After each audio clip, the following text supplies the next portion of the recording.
ni ñoom loolu la ñu bëggoon yàggoon a bëgg nee nañ def nañ dialoguer toog waxtaan autour de la table trouver des solutions yoo xamante ni du gaañ état mais tamit du leen gaañ ñoom ñi nga xamante ñoo ci wàllu justice bi. waaw c'est une décision à saluer wax dëgg yàlla c'est une décision à saluer, une décision sage, une décision responsable waaw ndax nag liggéey moom léeg-léeg mu am ay gàllankoor droit de grève nag loolu droit consacré la loolu constitution moo ko nangu bu fekkee ne am nga loolu métti am nga droit revendiquer am nga droit grève loolu kenn werante na loolu lu war a mën a am la mais nag aussi toujours grève bu amee rek malentendu daf moo ko jur. malentendu yooyu pour ñu lever ces malentendus là yu mën a aboutir à la grève mooy ñu jaar par la négociation donc même bu fekkee ne grève bi mooy jiitu négociation moo après ci lay mujj pour ñu trouver solution donte nag man j'aurais pas aimé que ñu grève avant les négociations parce que pour éviter la grève on devait mettre en avant les négociations parce que loo gis négociation là aussi l'État est là pour protéger les travailleurs mais les travailleurs aussi ñoom seen intérêt moo tax ñi am bras de fer ak État donc ay partenaires lañu ay partenaires nag léeg-léeg comme niñ koy waxee rek bëñ ak làmmiñ ñoo dëkk mais léeg-léeg ñu mattante mais yooyu cela ne veut pas dire que ku ci nekk yéen woo sa morom jàmm parce que les travailleurs là ils travaillent pour qui ils travaillent pour l'État donc c'est benn pan ci fonctionnement état bi la nekk muy maanaam la justice parce que justice dafa bokk ci benn pilier bu essentiel pour de la république donc bu fekkee ne am nañ ay membres yoo xam ne ñu ci biir état bi nekk ci biir justice bi am ay loo xamante ne que bi naqari na leen ba mu jaral leen grève l'état aussi n'est-ce pas dafa war a ubbi dënnam woo leen ñu toog autour d'une table daal di waxtaan. alors ñoom seen grève nag am na ay conséquences yu bëree bëri. parce que en tant que SYTJUST ak UNTJ je pense ñoom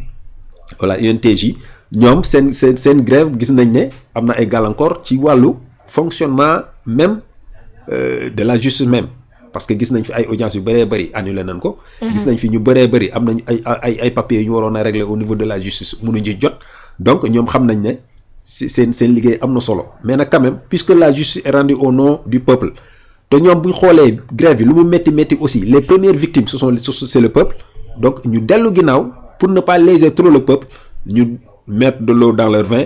pour revenir à la raison daal di discuter defe naa ne loolu attitude bu responsable c'est à saluer donc le problème kañ mooy fu mu toll nii bu ñuy waxtaan nañ waxtaan ci loo xam ne moo mën a nekk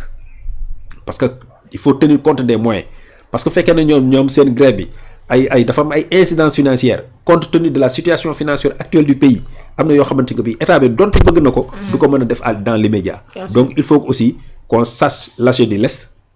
bu ko defee ñu toog wax li nga xam ne moo mën a ne yi nga xam ne mën na nekk dans l'immédiat à court terme ñu daal di koy signer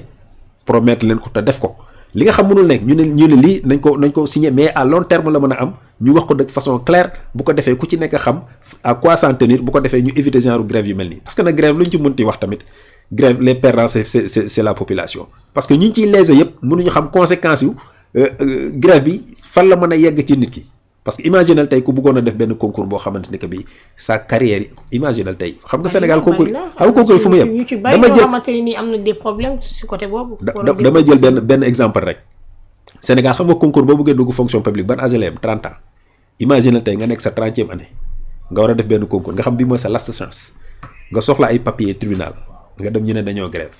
concours bi délai bi jot yow papier boobu tere laa def sa concours imaginal grève bi ban conséquence lay am ci sa dund sacrifié na la parce que amatoo possibilité def concours boo xam ne da nga dugg ci administration bien sûr donc yàqal na la loo xamante ni que bi mënu ko sax estimer lu ma yàqal donc imagine ñaata nit ñoo nekk ci situation yu demee noonu donc moo tax grève parfois dañ koy def certes muy ay revendications yu valable yu légitime mais aussi parfois il faut que ñu sóoraale population yi nga xam ne ñoom ñoo doon victime yi donc loolu dafay am solo moo tax négociation toujours man damay privilégier damay bëgg toujours ñu koy jiital quoi négociation mënta ñàkk même guerre bi nga xam moo gën a dangereux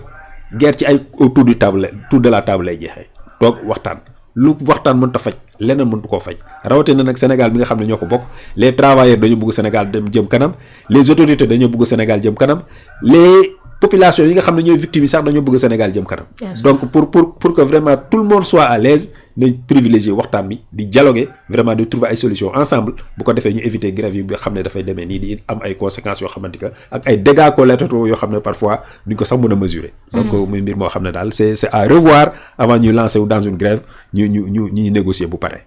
parmi les dégâts sax ñoom en dehors li nga xamante ne moom moo de la population bi nga xamante ne subir nañ ko ñoom tamit subir nañ ko. parce que li waral seen mot levé mot d'ordre bi man je suppose que ni. seen problème jëm ci seenu salaire yi la parce que amoon nañ ci problème doon wax naan retard la par rapport ak signature bi nga xamante ne le ministre moo ko waroon signé wala moo ko waroon mais le fait que ñu laaj seenu poche tamit tax na ñu gën a revenir à la raison. non xam nga grève droit de grève dafa am mais ki ngay gréval aussi ki tax ngay grève par exemple am ak moom bras de fer am na pouvoir si yow de. xam nga problème mooy moo tax moo waxtaan dafa baax xam nga ku nekk bu fekkee da ngaa radical nekk sa côté radical amul discussion dafay métti si ñëpp n'est-ce pas maa ngi wax population yi ñooy victime mais ñoom tam mën na nekk victime. parce que bu fekkee ne état bi topp na leen dans leur logique ñu ne ku liggéeyul. ñu defal la ponction sur salaire. defe naa ne bu boobaa dina métti si ñëpp de ñoom ñiy grève dina métti si ñoom. moo tax parfois ba mu teg ba ëpp quoi nañ waxtaan rek. nañ waxtaan nañ privilégier le dialogue bu ko defee ku ci nekk gis sa bopp ci mbir mi sa aaju faju te doo créer ay victimes yu bari. defe naa ne loolu daal mooy attitude bu gën daal. bien sûr. Acha Rawane yow tamit naka nga daal di gisee ce levée de mot d'ordre. oui bon doyen wax dëgg yàlla il a fait une analyse assez holistique. Macha allah donc doyen moom daa mel nii. dëgg la waaw. tadi waaw. waaw xëy na commencé naa génn teel de. mooy analyse bi léegi nag léegi doyen nag moom fu mu tari léegi moo war a mën a noppalu ji ko. Roba. bu prétexte ba tey rek chaque jour rek mu teg benn prétexte chaque jour rek mu teg benn waaye bu mu teg rek ñu teggi. démb nee naa ko internet yi d'accord ils ont dit ñett. yow daal bu mu teg rek ñu teggi teg ko mais nag quand même li mu wax nag c'est waaw c'est la vérité nag. bon c'est vrai que grève bi en fait grève mu gaaw mu yéex. quel que soit alpha dafay porter ay préjudice. donc forcément dina am ñoo xamante ne dañ ciy gaañu bii nag ñi ci ëpp ñi ci gaañu mooy les usagers te noonu la demee pourquoi ñi ci ëpp ñi ci gaañu mooy les usagers c'est vrai que état moom moo war a def en sorte que service public mën di am tey wéy di am yaa ngi dégg mais tey boo xoolee ña nga xamante ne ñoo nekk ci état bi bu ñu xëyee ña ngay liggéey bu weer dee ña ngay fayeeku la ñuy fayeeku ñi nga xamante ne ñoo nekk ci justice bi également malgré que grève bi am na ña waroon di xëy ña ngay xëy et cetera te même boo xoolee ponction bi ñuy wax je suppose que menace la woon bu pesé woon seen kaw mais xam naa ne sax duñ ci yegg puisque dañuy dem vers la négociation donc doo mën di négocier ak nit ki ba pare di mu lay laaj effectivement yenn yoo xamante ni légitimement war na la ko laaj ba pare ngay dem ak moom ci yenn extrême donc ce qui veut dire que à la fin boo def ndànk sax du am impact ci salaire boobu ñuy wax donc à la fin qui perd c'est-à-dire ce sont les usagers ces sénégalais yi nga xamante ni ñoom la justice bi censé servir. doyen exemple bi mu joxe c'est un exemple qui est patent. quelqu'un qui doit se présenter à un concours mu leen boo ko ratee ren raté nga ko pour sa giiru dund nga raté ko juste parce que effectivement da ngaa waroon jël benn loolu te c'est des exemples qui existent man am na ku ma ci xam koo xamante ni xëy na sax moom yeggul ci extrême boobu parce que amagul âge limite mais ren mënatul def concours bi day xaar ba déwén. donc tu vas perdre au minimum 1 an comme ça de ta vie boo xamante ni yow peut-être que mën naa am ni boo defoon kenn personne dit que boo ko defoon réussir ko mais mën naa am aussi boo ko defoon réussir ko et puis tu l'auras fait de toute façon bu ko boobaa nga am nga fixé wu ndax am nga ko wala amoo ko mais là tu n'as pas pu te loolu c'est-à-dire c'est ay exemples yu gën a ndaw des gens yoo xamante ni seen liggéey c'est-à-dire pour que ñu mën a def seen liggéey pour que ñu mën a signer certains contrats et cetera yu ni mel il fallait qu'ils passent par foofu pour mën a jël seen casier yeneen affaires yu ni mel ben ça n'a pas pu se faire des contrats sont restés en stand-by des boulots ont été voilà ay travail boo xamante ne joxoon nañ la ko pour nga war ko exécuter am ci dara nga ñàkk ko wala ñu jox ko keneen koo xamante ne nekk na dans les dispositions ba amoon na peut-être tu vois donc il y a pas mal de conséquences yoo xamante ne beneen conséquence mooy ñi nga xamante ni ñi ngi ci kaso bi te waroon génn ñibbi seen kër toogaat di xaar am na ñoo xamante ne fu mu toll nii yóbbu renvoyé nañ leen septembre wala octobre alors que effectivement waroon nañ leen juger ci biir mois de juin bi wax leen fan lañ féete ndax dañuy toog ci kaso wala dañuy ñibbi seen kër donc tout ça c'est des conséquences qui sont dramatiques yoo xamante nit ñi dañ ko dund à partir effectivement de cette grève donc grève bi nag bon grève droit la boo xamante ni suñuy ay textes ñoo ko consacré et tout et cetera mais je pense que ni il faudrait qu'on sache raison garder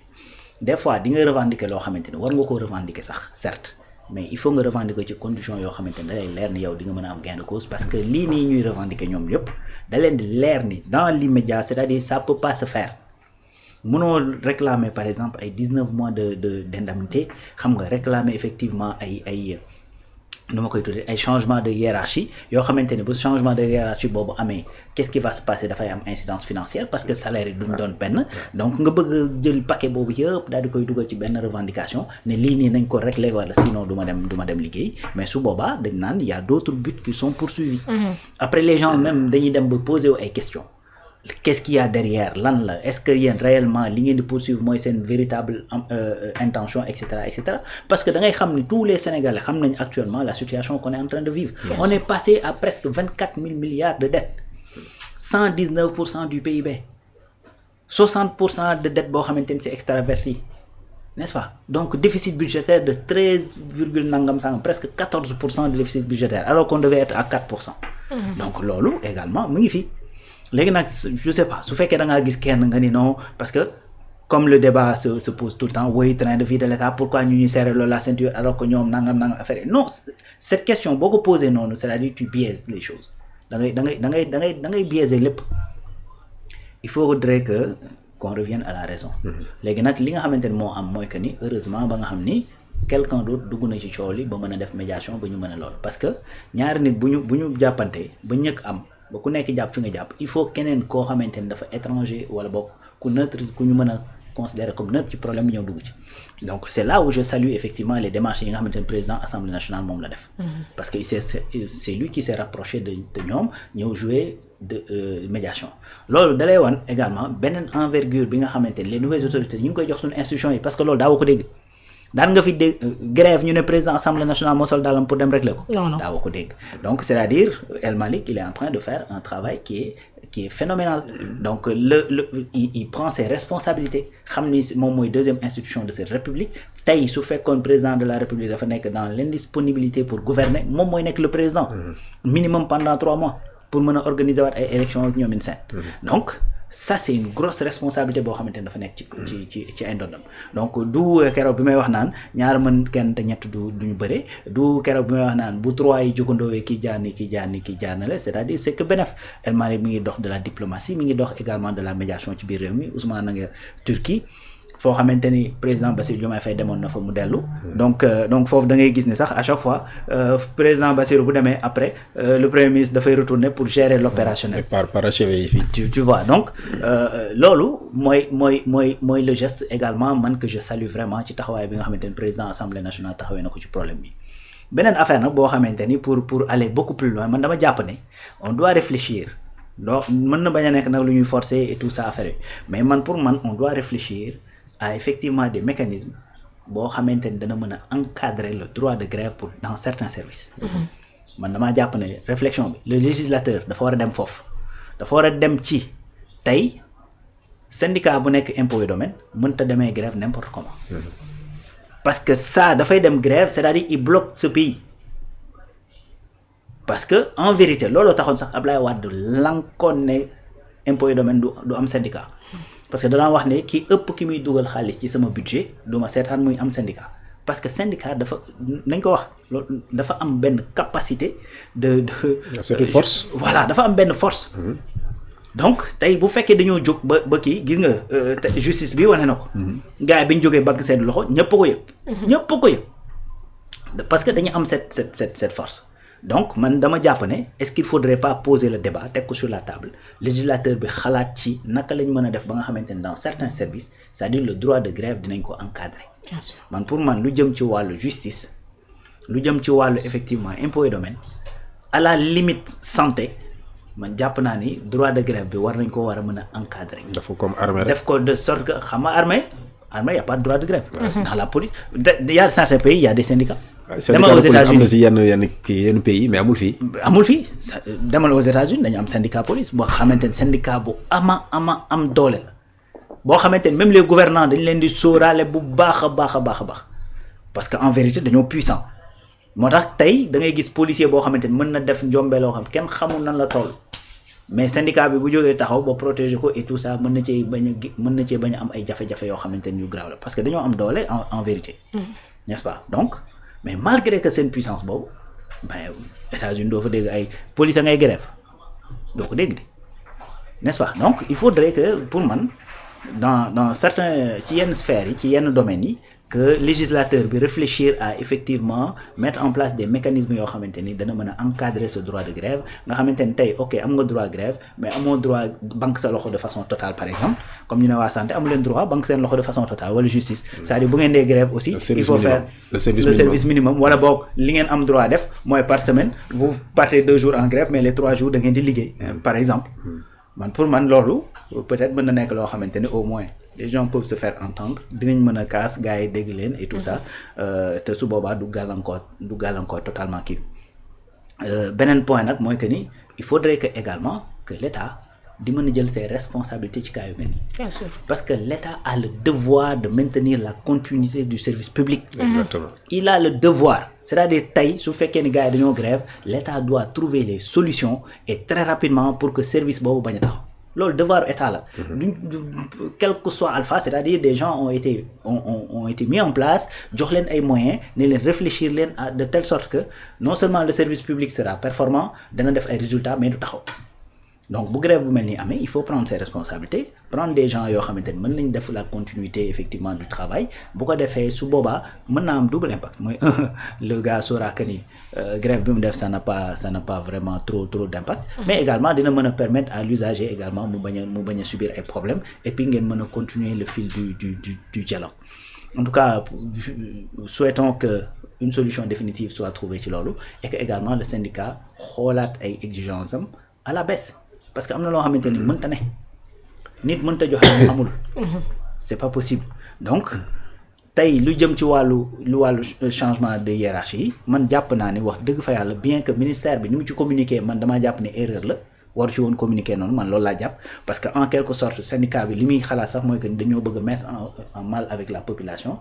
moo tax ministère bi bëgg a ñett mu génn def communiqué wax ne proposé nañ leen nangam ak nangam ak nangam donc pour man communication boobu mënoon na ñàkk mais par contre même bu communication mënoon ñàkk li ñu leen proposé pour man xel nangu na ko mooy da ngeen bëgg changer hiérarchie allez vous former ngeen dellu si waat ngeen am les mêmes diplômes ak ñi ngeen bëgg a tollool su boobaa effectivement du ñu léser ñi nga xamante ne am nañ diplôme bi exactement man pour man loolu xel nangu na ko